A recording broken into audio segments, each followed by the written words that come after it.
Muy buenos días, somos el grupo número 9 y yo, Cristian Aren Sánchez Cristancho, voy a hacer la introducción respecto al taller de ética que va a tratar sobre la diversidad y el tipo de educación que se conforma en el primer punto. De acuerdo. Nosotros como sociedad tenemos tipos de adaptabilidad respecto a cómo las necesidades de la sociedad requiere a lo que necesitamos en el momento. Esto de cierta manera también afecta la forma en la que nosotros educamos a nuestros hijos, a nuestros familiares desde pequeños respecto a qué es lo que necesita la sociedad. Esto se ha dado mucho respecto, por ejemplo, al hecho de que ya la información en la que se enseña ha disminuido tanto que solamente se enseñan cosas tan existencialmente específicas para que las personas que salgan de un colegio tengan una base respecto a cómo tener este conocimiento básico. Porque antes la educación se conformaba más en un amplio catálogo de conocimiento y no tanto en lo que se buscaba para la sociedad. Después de que llegó el capitalismo, se dio cuenta que la educación necesitaba comprimirse tanto que el conocimiento tenía que ser tan específico que, por ejemplo, acá en Colombia esto se ha habido afectado demasiado, ya que de cierta manera al tratar de ser más progresistas respecto a la educación se evita mucho el hecho de, por ejemplo, dar clases o conocimientos respecto a cómo ser un humano, ya que nosotros al ser humanos necesitamos socializar respecto a otros, y ese es un pequeño aspecto que se está obviando mucho en la sociedad ahorita mismo, específicamente en el texto que habla sobre cómo la sociedad conforma su conocimiento respecto a la necesidad que necesita en el campo laboral. Esto ha afectado mucho en cómo las personas comportan sus necesidades sentimentales a ser más por la necesidad de dinero que realmente porque una persona necesita socializar y conocer más personas. De acuerdo, terminando el primer punto, vamos a entregar el segundo punto que mis compañeros van a hacer en la siguiente parte. Buenos días, mi nombre es Jonathan Fabián Cáceres Mora.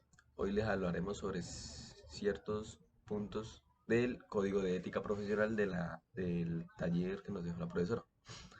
Bueno, el número uno es comunicar con responsabilidad, ser cuidadoso con la información que se transmite dentro y fuera de la empresa, sobre todo de manera escrita, como email, mensajería instantánea o redes sociales. Bueno, yo al contextualizar esta idea sobre mi carrera, que es ingeniería en telecomunicaciones, eh, pienso que debemos tratar la información de la empresa o del trabajo de uno con cierto cuidado, porque esta información es muy valiosa y más en empresas informáticas o de la tecnología, ya que la información ahora, hoy en día tiene un valor muy impresionante. Toda la base de datos, todo que tenga que ver con los clientes que la empresa maneja.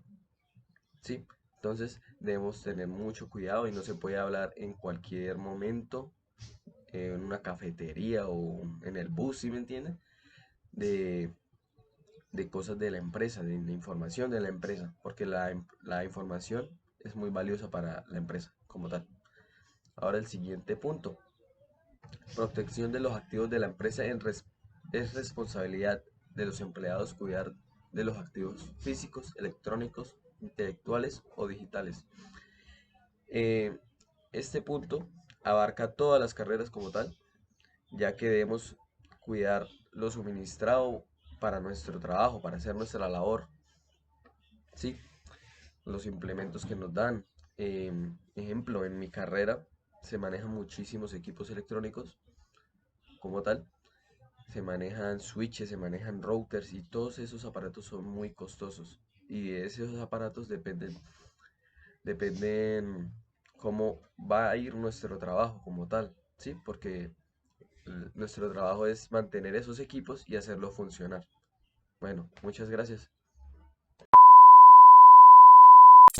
Hola, mi nombre es Shari Silva y en el día de hoy les voy a sustentar el punto 2 del Código de Ética Profesional en el área de ingeniería ambiental.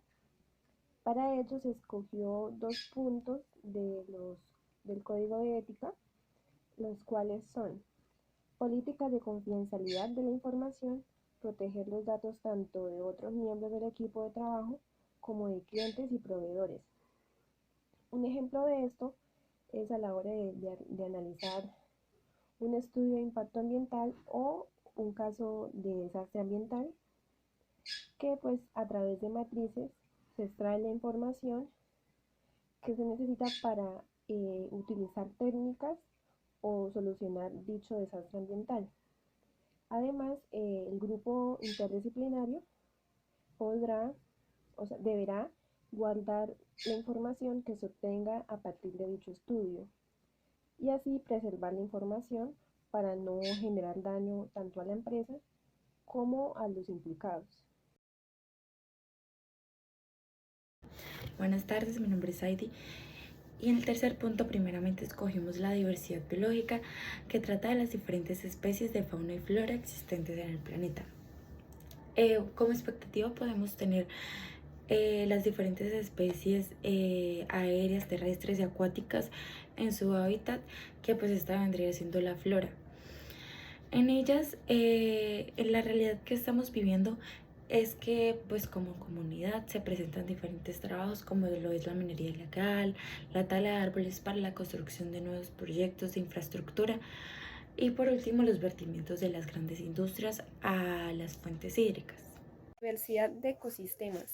Se trata de un conjunto de ecosistemas que integran el planeta Tierra.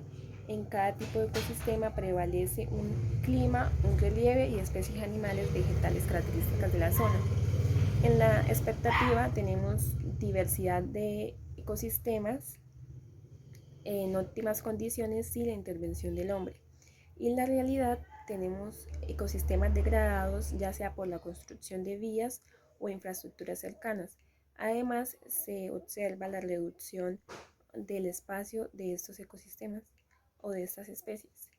Y también es muy común observar este tipo de comportamiento en esta época debido al desarrollo que se vive en los últimos años.